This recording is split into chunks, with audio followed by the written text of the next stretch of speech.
Hey guys, welcome back to the channel. As you can see, we are in the shop today and we'll be working on the Corvette. We got some replacement parts for it, and what those are, it's basically going to be the oil cooling system. You guys will see over here that I have taken apart a bunch of the oil cooler stuff.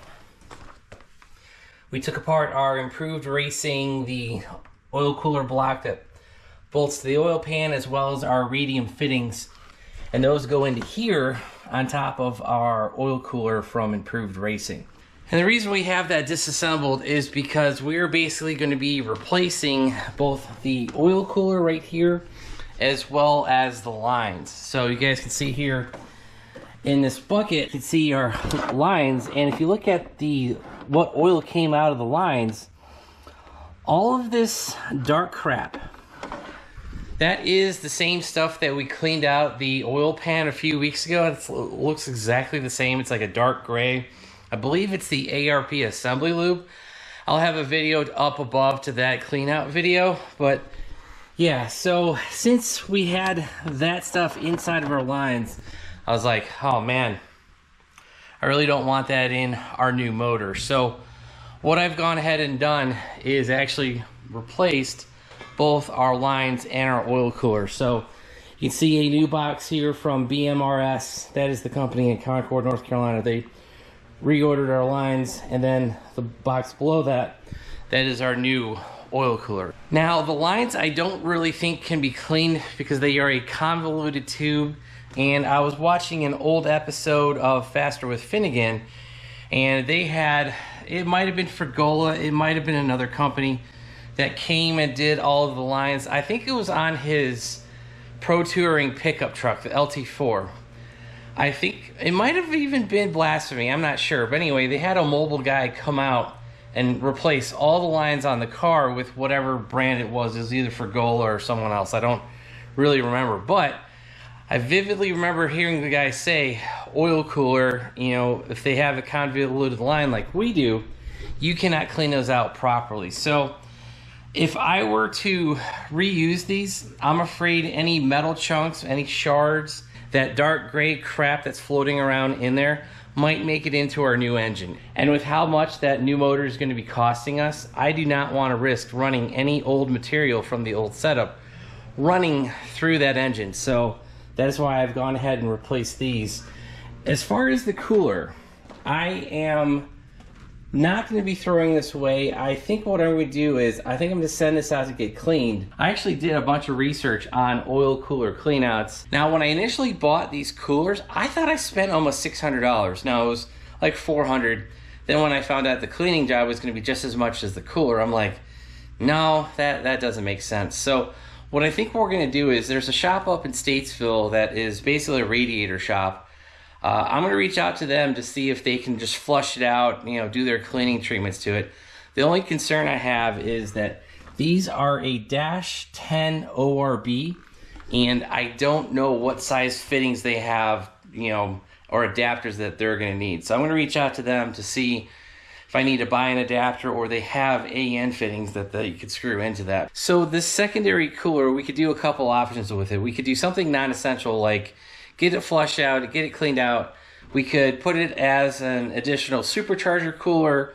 We could tie it into the radiator setup for the car. If we ever have overheating issues, we could tie it off as a auxiliary radiator. But if we could get this thing cleaned out, I think what we could do is we could go ahead and replace the C7 transmission cooler on here, the factory one, and replace it with this bigger, better, you know, dual pass aluminum unit from improved racing. So that might be a second option. So yeah guys, give me your opinion on that. If you think it's worth cleaning it out but not running it on the motor, but use it as some secondary or some auxiliary cooler, whether it's supercharger coolant, radiator coolant, or maybe the transmission cooler, let me know your thoughts down below on that. Because like I said, yes, we are going to go get it professionally cleaned out and flushed out.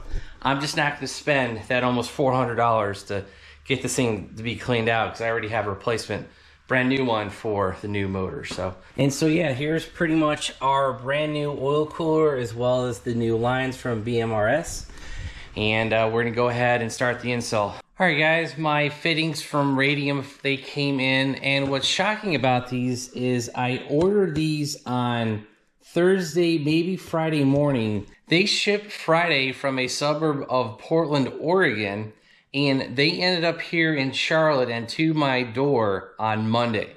So I didn't pay anything special on shipping. They just sent it USPS priority, and it got here in like 3 days.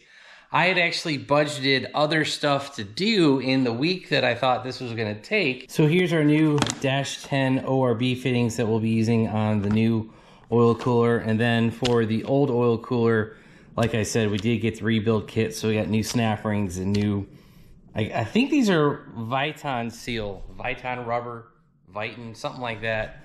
Those new O-rings for those two older fittings. So, all right, we got our new fittings on the new oil cooler. These tighten down with a 6mm hex, and just make sure you tighten them down and make sure you're not going to have any leaks, because depending on your setup, it might be a pain in the butt to get the oil cooler.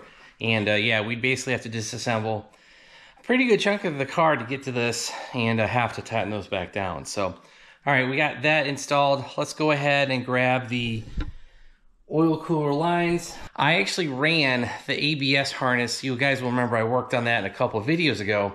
I ran that through the wrong place on the car, so we need to disconnect the ABS harness from the EBCM. I have the cooler pretty much ready to install in the car.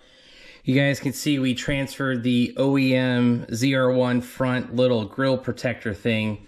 We had that on the previous cooler, so you guys can see that over there. So we do have that, and then on top you can see I put our mounts and our rubber grommets. The bolt nearest to the screen, we're actually gonna have to take that back out, but this other side, this will swing over and connect up to our fender.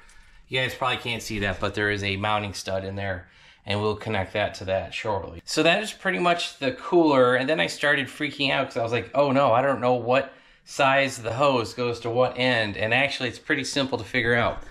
One of the hoses is shorter than the other, and the one that is shorter is going to be the one that's on the bottom. The one is longer, that is going to be the one that is going to go on top, because it has to go up another 6 inches. And if I remember correctly, I ordered these at like 40 and like 46 inches, something like that. The numbers might be a little off there, but yeah, one is like 6 inches longer, and just in the height, that kind of makes sense. So I think this fitting will end up kind of pointing down, and then this one will end up pointing down as well, and we'll run that through the car. Since we've already put this together once, this should come back to me, but that was probably almost 3 years ago when we did that initial swap. So just think logically, one's longer than the other. It kind of makes sense that it has to make up that difference here. So the longer hose will be the top and the shorter one will be the bottom. All right, I have ran our Race Flux fire sleeve on both of the hoses. You guys can see that we're good there. But by reusing that old sleeve, that actually allows us to know that they cut the new hoses to the same length as the old ones, and we shouldn't have any problems with any of the stiff fittings. So yeah, let's go ahead and move that ABS wiring like we said. I'm going to have to go get my reference picture because I had a buddy who's taking his ZR1 apart. He sent that to me. So let me go get that, and we will start rerouting everything. All right, guys, you can see the wire harness right here. That is the harness for the ABS pump. So how you want to run that is actually up under the power steering rack, but you want the wiring to go behind each one of the power steering lines. So there's one here, there's one here, and so you want the wiring to go behind those two lines, and then you'll want it to go up and into the back of the EBCM. So I got to give a big shout out to my buddy Ruben Bourne for his reference pictures on how to run that, because I had taken that apart so long ago, I didn't know which way to run that properly, and without his help, I would not have corrected that. So big shout out. He's got a YouTube channel. I think his Instagram is Born to Build. His YouTube is something similar. I will have his socials down below, so make sure you go check him out. He's got a ZR1, and I think he's got kind of a similar setup to us. He's got a 2650. He's got the Kong intake. I think he's got the Kong Gen 3 or Gen 4 lid, however many, newest one that Greg has made. I don't think he's pushing nitrous, but he's beating the heck out of the car and running pretty decent times. So go check him out. And again, thanks Ruben for the information on that routing. So we have run the oil cooler lines. You probably can't really see it, but it's back behind the rack. All right, guys, I just spent like 45 minutes looking on my phone and my computer on how to run these oil cooler lines. This would be a perfect example of you needing to take pictures before you disassemble things.